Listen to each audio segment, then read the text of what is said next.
Question 14 ये भी आपका वेरी वेरी इंपॉर्टेंट क्वेश्चन है। Which term of the progression 20, 19 whole 1/4, 18 whole 1/2, 17 whole 3/4 is the first negative term. ये आपका गिवन एपी है। इस एपी में पूछा जा रहा है कि फर्स्ट निगेटिव टर्म क्या है।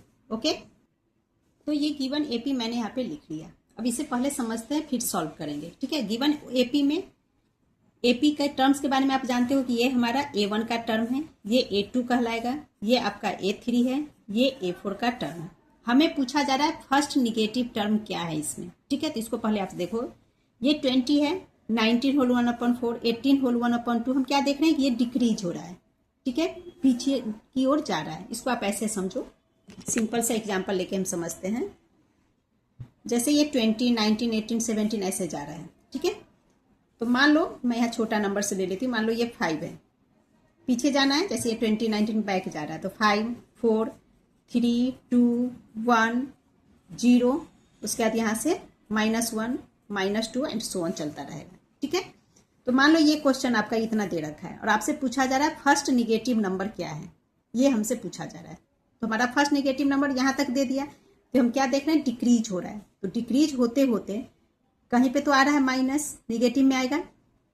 ठीक है, तो फर्स्ट निगेटिव यहाँ पे कहने का, इधर तो फर्स्ट सारा निगेटिव में ही स्टार्ट हो गया, लेकिन फर्स्ट निगेटिव यानी कि ये वाला पोर्शन हमसे पूछा जा रहा है। ठीक है, तो अभी तो पॉजिटिव है, प्लस में जा रहा है। प्लस में जाते जाते कहीं पे तो ये 0 आएगा, देन निगेटिव स्टार्ट हो जाएगा। कहने का मतलब जो हमारा निगेटिव नंबर होगा वो ऑलवेज 0 से छोटा होता है, ये आपको पता है। ठीक है, तो यहाँ पे पहले हम सॉल्व कर लेते हैं। लिखना है A = 20, A1 लिखो या A लिखो, एक ही बात है, आपको क्लियर हो चुका है।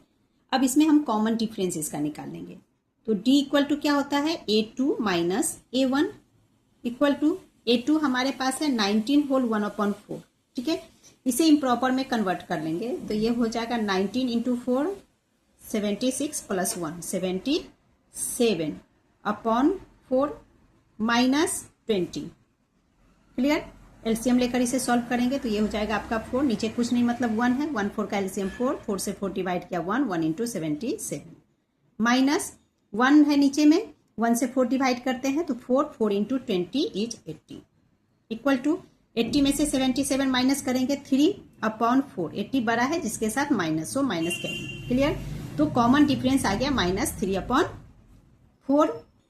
अब हम यहाँ पे जो हमें फर्स्ट निगेटिव नंबर पूछा जा रहा है उसे हम फर्स्ट टर्म मान लेंगे। सो हम पहले लिख लेंगे लेट द nth टर्म, है ना, लास्ट टर्म को हम मान रहे हैं। So let the nth term be the first negative term of given AP. तो यहाँ पे nth टर्म को हमने फर्स्ट निगेटिव टर्म मान लिया है। ठीक है, और निगेटिव नंबर्स हमेशा क्या होते हैं, 0 से छोटा होता है। सो हम लिख लेंगे an is smaller than 0। Now nth का फॉर्मूला लिखेंगे nth टर्म के लिए, a + n - 1 × d is smaller than 0। a की जगह 20 बिकॉज फर्स्ट टर्म 20 दिया है, प्लस n - 1 × d जो कि हमने कॉमन डिफरेंस फाइंड किया, -3/4 इज स्मॉलर देन 0।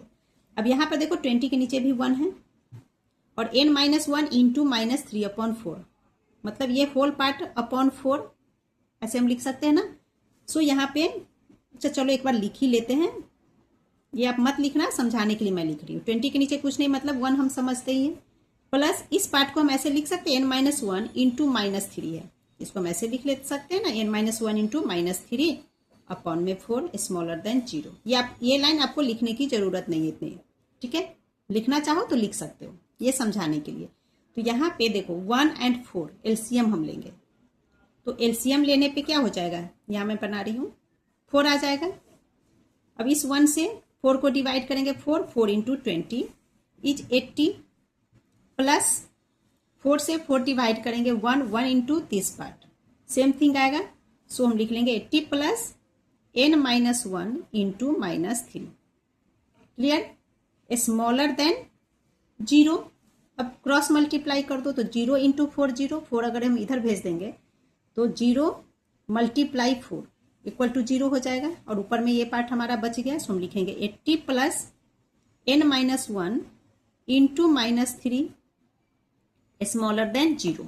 ठीक है, अब यहाँ -3 से n-1 को इंटू कर लेंगे, तो पहले ये 80 हो जाएगा, तो -3 इंटू n, -3n और -3n है और यहाँ प्लस का साइन है, तो प्लस इंटू माइनस -3n हो जाएगा, then minus into minus plus 1 into 3 is 3 smaller than 0।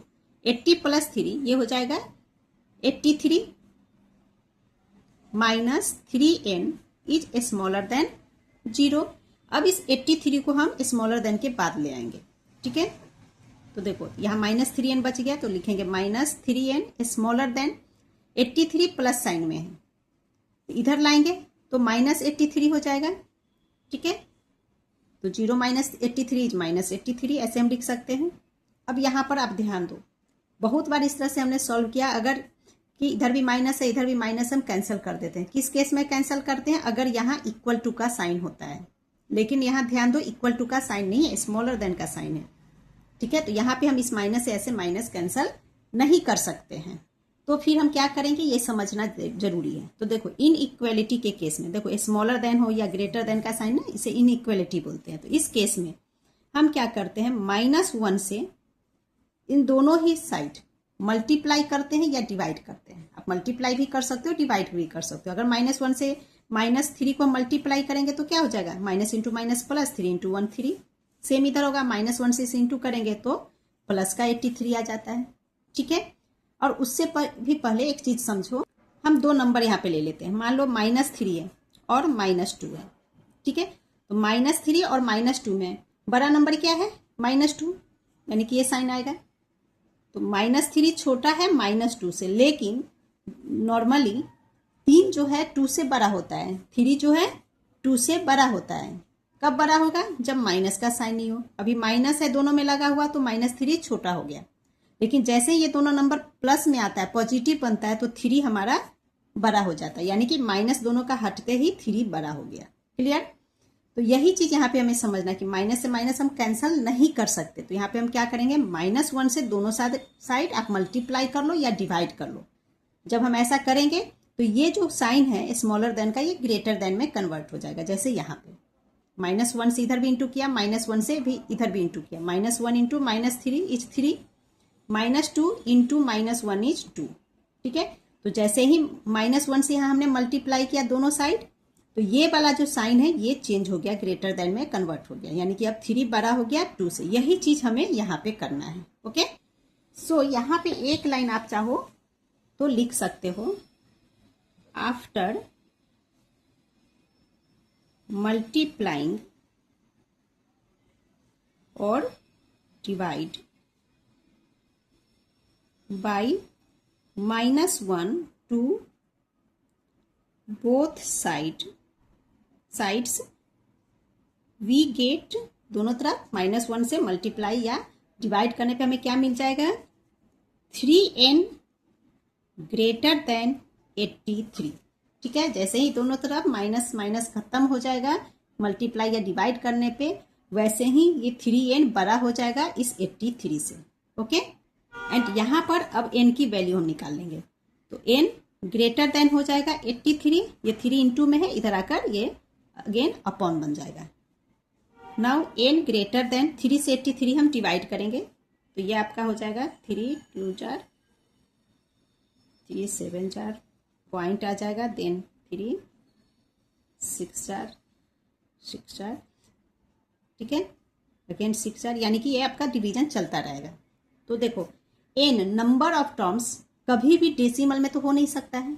ठीक है, और n हमेशा क्या है, यहाँ पे 27 से बड़ा है, n ग्रेटर देन 27.666 ऐसे चलता रहेगा। तो n 27 से बड़ा है, दैट मीन्स, और ये डेसिमल में हो नहीं सकता है, तो 27 से बड़ा नंबर क्या होगा, 28 होगा। Therefore 28th term will be negative term is the answer. मतलब कहने का जो गिवन एपी है उसमें 28th नंबर पे, 28th पोजीशन पे जो नंबर आएगा वो एक निगेटिव नंबर होगा। क्लियर?